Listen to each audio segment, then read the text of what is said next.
বাংলাটা কিন্তু তৃণমূল কংগ্রেসের হাতে রাখতে হবে। আর আমরা যদি আসন কম পাই তাহলে কিন্তু বিজেপির অত্যাচার আরও বাড়বে। কেয়া থেকে শুরু করে এনআরসি থেকে শুরু করে কম করেনি ওরা। বকটুয়ে কারা পুড়ে মেরে গেছিল? দক্ষিণ 24 পরগনায় কাদের বাড়িতে আগুন লাগালেন? গত 9 মাসে কারা খুন হয়েছে?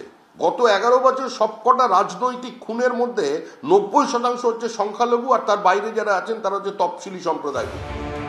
ভোট আসলেই এ রাজ্যে মাথাচাড়া দেয় সিএএ বা নাগরিকত্ব ইস্যু। লোকসভা ভোটের আগেও তার ব্যতিক্রম হচ্ছে না। খোদ মন্ত্রিসভার জাহাজ প্রতিমন্ত্রী শান্তনু ঠাকুরের কেন্দ্র বনগাঁর পাশের লোকসভায় দাঁড়িয়ে বৃহস্পতিবার ফের সিএএ নিয়ে আক্রমণের রাস্তায় হাঁটলেন মমতা বন্দ্যোপাধ্যায়।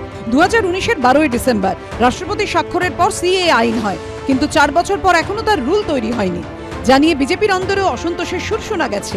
এই প্রেক্ষাপটে মঙ্গলবার বঙ্গ সফরে এসে ফের সিএএ চালু করার প্রতিশ্রুতি দিয়ে গেছেন কেন্দ্রীয় স্বরাষ্ট্রমন্ত্রী অমিত শাহ।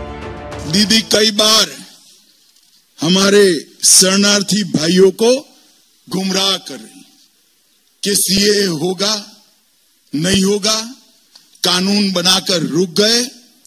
आज मैं आप सबके सामने कहकर जाता हूं, सीए इस देश का कानून है, इसको कोई रोक नहीं सकता।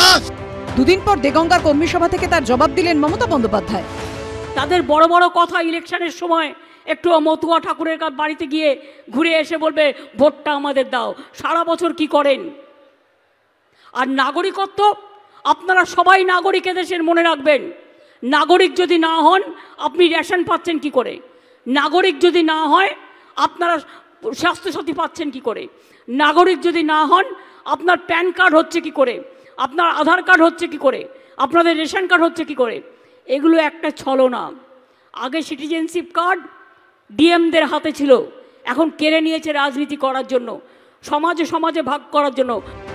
এ নিয়ে সোশ্যাল মিডিয়ায় বিজেপির রাজ্য সভাপতি সুকান্ত মজুমদার লেখেন, মমতা বন্দ্যোপাধ্যায় পশ্চিমবঙ্গবাসীর মনে নাগরিকত্ব আইন নিয়ে কেন্দ্রীয় সরকার এবং বাকি দেশের থেকে আলাদা বিচ্ছিন্নতাবাদী মানসিকতা তৈরি করতে চাইছেন। এটা অপমানজনক।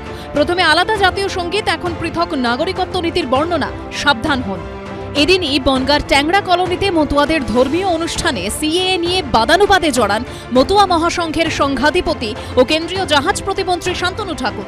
সিএএ চালুর কথা বলায় প্রতিবাদ করেন কয়েকজন, পাল্টা তেড়ে যান শান্তনু ঠাকুর।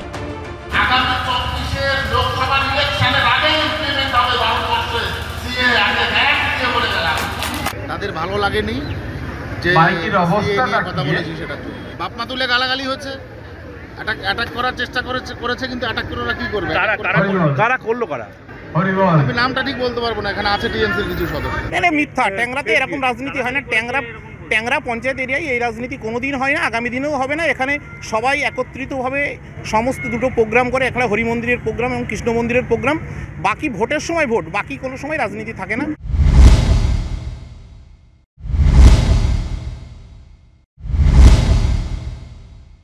আমি নিজে সিএ সম্পর্কিত যে জয়েন্ট পার্লামেন্টারি কমিটি ছিল তার মেম্বার ছিলাম 3 বছর ধরে।